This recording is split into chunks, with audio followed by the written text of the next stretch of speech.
I'm Juliette, a 27-year-old woman living in the heart of Paris. My life here is a tapestry of daily routines, cultural experiences, friendships, and, of course, a little bit of drama. I've lived in this city since I was 18, when I moved here to study art history at the Sorbonne. Now, I work as a curator at a small but prestigious art gallery in the Marais district, a job that fuels my passion for both art and history. I wake up every morning at 6:30 a.m., when the first rays of sunlight filter through my bedroom window, which overlooks a charming cobblestone street. The air smells of fresh croissants from the bakery downstairs, and the distant hum of morning traffic is just beginning. My morning starts with a deep stretch, followed by a quick glance at my phone to check messages and emails. But I resist the urge to dive into work right away. I've learned that the day flows better when I take a moment to center myself. First, I head to the bathroom to begin my morning skincare routine. I splash my face with cold water to wake up fully. Then I use a gentle cleanser followed by a hydrating toner. My favorite morning serum is a vitamin C serum that leaves my skin glowing, and I always finish with a light moisturizer and sunscreen, even when it's cloudy. French women are big on skincare, and I've adopted that philosophy wholeheartedly. After skincare, it's time for breakfast. I usually keep it simple: a slice of toasted baguette with butter and homemade apricot jam, and a bowl of yogurt with honey and granola. I always make a pot of coffee, strong and dark, which I enjoy slowly while reading a book or browsing through the morning news. My favorite books are usually French classics or historical novels. Something about diving into another time or place feels like a perfect start to the day. Once breakfast is done, I get dressed. My style is typically Parisian, understated yet chic. Today, I choose a simple navy dress with a cinched waist, paired with a beige trench coat and black ankle boots. I always wear a delicate gold necklace that belonged to my grandmother, a piece that makes me feel connected to my family. My makeup routine is minimal: just a touch of concealer, a swipe of mascara, and my favorite red lipstick, which adds a pop of color to my look. The lipstick is my favorite part. It's a shade of red that makes me feel confident and ready to take on the world. I leave my apartment around 8 a.m., the streets of Paris alive with the bustle of people heading to work, cafes serving their first customers, and the smell of fresh bread wafting through the air. I walk to the gallery, which takes about 20 minutes, crossing the Seine and passing by some of my favorite landmarks like Notre Dame and the Louvre. It's a walk that never gets old. The beauty of this city always takes my breath away. At work, my day is filled with meetings, planning exhibitions, and sometimes even working with artists directly. The gallery is small but highly respected, known for showcasing both contemporary and classic art.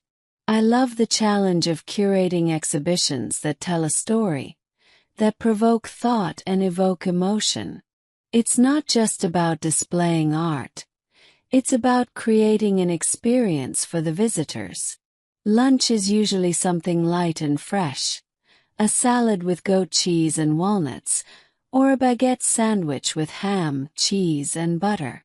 Sometimes I treat myself to a pastry from a nearby pâtisserie, because why not? After lunch, I often meet with colleagues or friends at a cafe for an espresso, taking a moment to catch up on life and share a few laughs. The social aspect of life in Paris is something I treasure. There's always time for a coffee and a conversation. Evenings are my favorite time of day. I usually head home around 6 p.m., unless there's a special event at the gallery. Back in my apartment, I change into something more comfortable, usually a soft sweater and leggings, and start preparing dinner. I love cooking. It's a way to unwind after a long day. Tonight I'm making ratatouille, a classic Provençal dish made with eggplant, zucchini, tomatoes, and bell peppers, all simmered in olive oil and herbs. I pair it with a glass of red wine, usually something from Bordeaux or Burgundy. After dinner I might watch a French film or read a book. I also make time for my night skincare routine, which is a bit more indulgent than the morning one. I start with a cleansing oil to remove makeup, followed by a gentle exfoliant and a rich night cream. Once a week I use a face mask. My favorite is a hydrating sheet mask that leaves my skin feeling refreshed and rejuvenated. Sometimes I meet up with friends for a late-night drink at a nearby bar. We talk about everything: our lives, our work, and sometimes the little jealousies and dramas that come with living in a city like Paris. There's one woman in particular, Camille, who always seems to have a bit of an edge with me. She's a colleague at another gallery, and while we're friendly, I can tell there's some competition between us. It's subtle, of course, just little comments here and there, but I've learned to brush it off. I focus on my own path, knowing that everyone has their own journey. My weekends are a blend of relaxation and exploration. I love visiting museums, especially smaller ones that are off the beaten path. I also enjoy walking through different neighborhoods, discovering new cafes, boutiques, and parks. My favorite time to explore is early in the morning when the city is still waking up, and there's a certain tranquility in the air. Paris has a rhythm, a way of life that's both fast-paced and leisurely at the same time. It's a city of contrasts, where history meets modernity, where tradition blends with innovation. Living here has shaped me in ways I never imagined. I've learned to appreciate the little things: the taste of a perfectly brewed coffee, the feel of a good book in my hands, the sight of the Eiffel Tower sparkling at night. At 27, I'm still discovering new things about myself and this city every day. I'm proud of the life I've built here, the career, the friendships, the small rituals that make up my day. And while there are challenges like dealing with jealousy or the occasional loneliness, I wouldn't trade this experience for anything. As I look toward the future, my life in Paris continues to evolve in ways that both excite and challenge me. Now that I'm in my late 20s, I'm more certain of what I want, and what I don't want, out of life. One thing I've become increasingly sure of is that marriage isn't for me. It's not that I'm against love or relationships, but I've seen too many people, friends, colleagues, even my parents, lose themselves in the idea of marriage, sacrificing their dreams and individuality in the process. I've had a few significant relationships in my life, but each one has reinforced my belief that marriage would feel like a cage, not a partnership. There's a certain freedom in living life on your own terms, in not having to compromise your ambitions or lifestyle for the sake of someone else. The men in my life have been wonderful in many ways, but they've also shown me the limitations that come with traditional expectations of relationships. For instance, my last boyfriend, Lucas, was charming, intelligent, and loved me deeply, but he wanted a life that was more settled.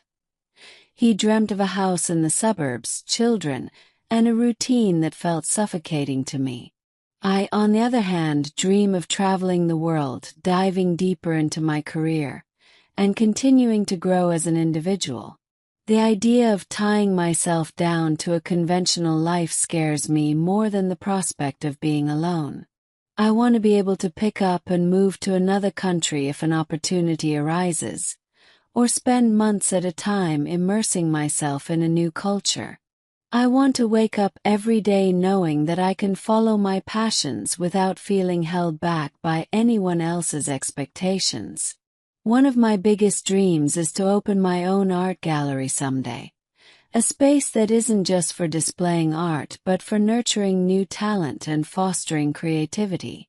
I want it to be a place where people from all walks of life can come together, where art becomes a conversation, a catalyst for change.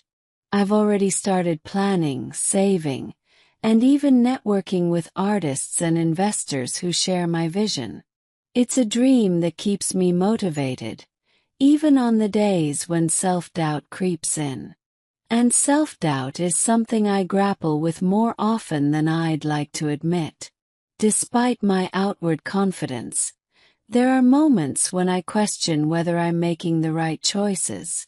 I worry about the future, about whether I'll truly be happy living this unconventional life. There's a fear that, in choosing freedom, I might end up missing out on the kind of deep connection that comes with building a life with someone else. But then, I remind myself that there are many ways to find fulfillment, and that happiness doesn't have to follow the traditional path. Another fear that lingers in the back of my mind is the idea of failure, of putting everything into my dreams and not succeeding. The art world is notoriously difficult, and there's no guarantee that my gallery will be the success I envision. But I try to push through that fear, reminding myself that it's better to take the risk than to live with the regret of not trying at all. In recent years, I've also become more interested in exploring my spiritual side. Paris is a city rich with history, and I found myself drawn to its quieter, more contemplative corners. The old churches, the hidden gardens, the places where time seems to slow down. I've started meditating regularly, something that helps me stay grounded and focused amidst the chaos of daily life. It's also helped me come to terms with some of the unresolved issues from my past, like my strained relationship with my father. He was always distant, more interested in his work than in being a part of our family. For a long time I carried that pain with me, letting it shape my relationships with men.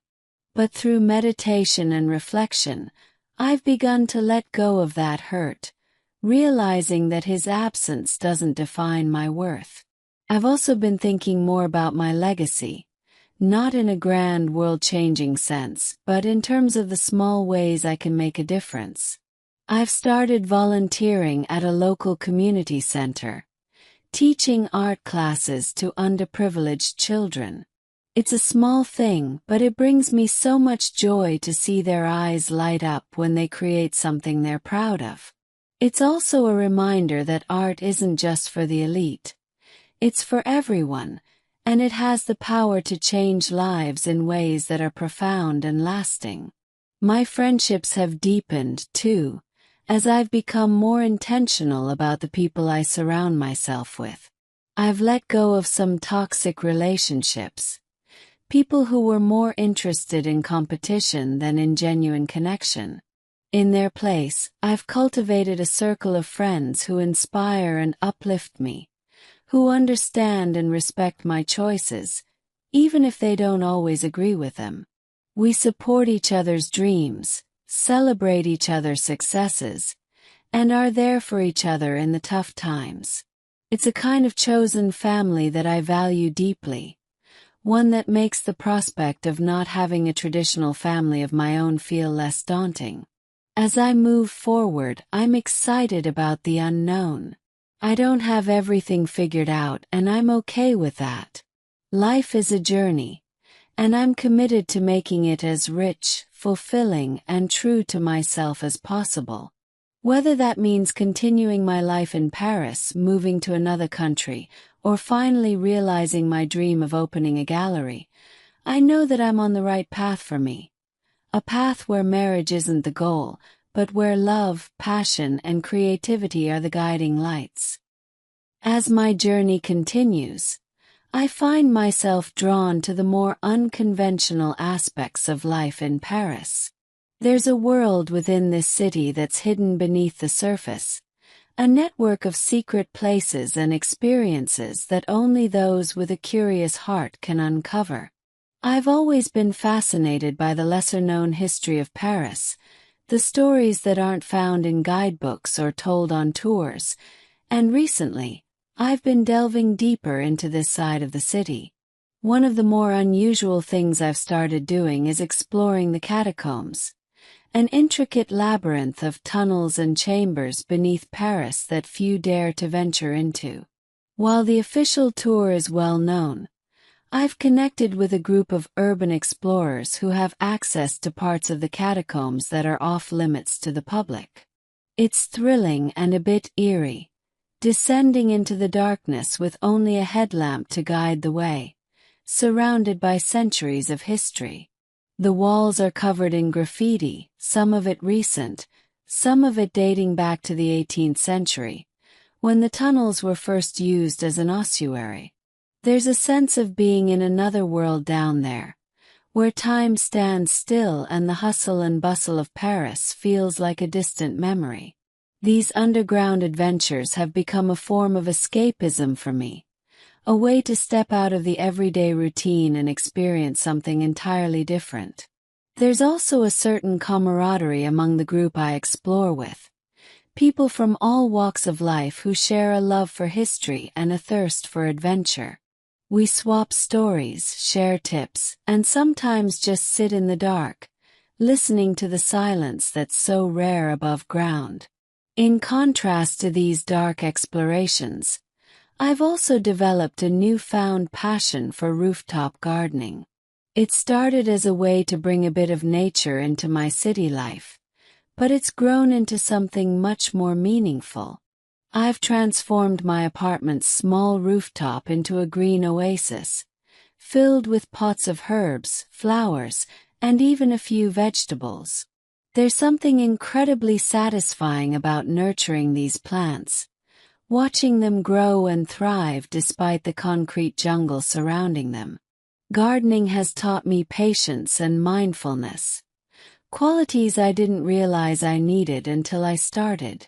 Every morning after my usual routine, I spend time tending to my little rooftop garden, watering the plants, checking for new growth, and simply enjoying the quiet.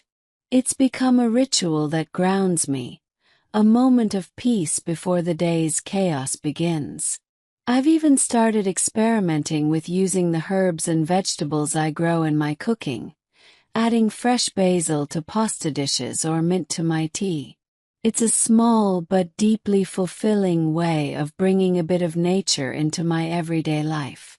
Another interesting twist in my life is the project I've recently taken on, a collaboration with a well-known fashion designer who wants to blend art and fashion in a unique way. We're working on a collection inspired by famous paintings, translating the essence of these masterpieces into wearable art. It's a challenging but exciting project, pushing me to think about art in a completely new way. Instead of just curating it for display, I'm helping to transform it into something that people can wear and express themselves through. The designer and I spend hours brainstorming, sketching, and experimenting with fabrics and colors.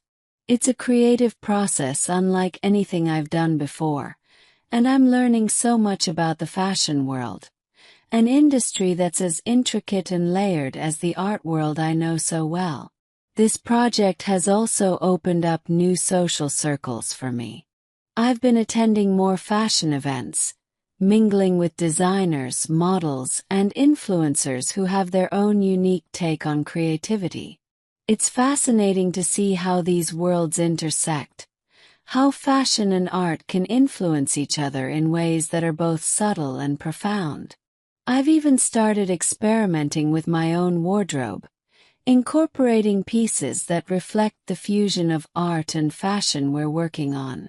It's a way of expressing myself that feels both new and deeply connected to my passion for art.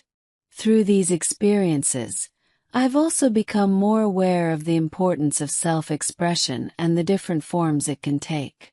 While I've always seen myself as an art curator, these new ventures are showing me that my role in the art world doesn't have to be confined to galleries and exhibitions. There's a whole world of possibilities out there, ways to bring art into everyday life that I'm only just beginning to explore. Amidst all these new pursuits, I've also made a conscious effort to deepen my relationships with people who inspire and challenge me. One of my closest friends, Isabel, is a poet who has been encouraging me to explore writing as another form of creative expression. I've always loved reading, but writing has always intimidated me. There's a vulnerability in putting your thoughts and feelings into words that I've never been entirely comfortable with. But with Isabel's guidance, I've started journaling more, capturing my thoughts, dreams, and fears in a way that feels both cathartic and enlightening. And so, I move forward with curiosity as my guide, embracing the mysteries and possibilities that lie ahead. In the end, it's not about finding all the answers, but about enjoying the journey, with all its complexities, joys, and challenges. My life in France is not just a chapter in my story. It's a testament to the power of living life on your own terms, unafraid to explore, dream, and grow.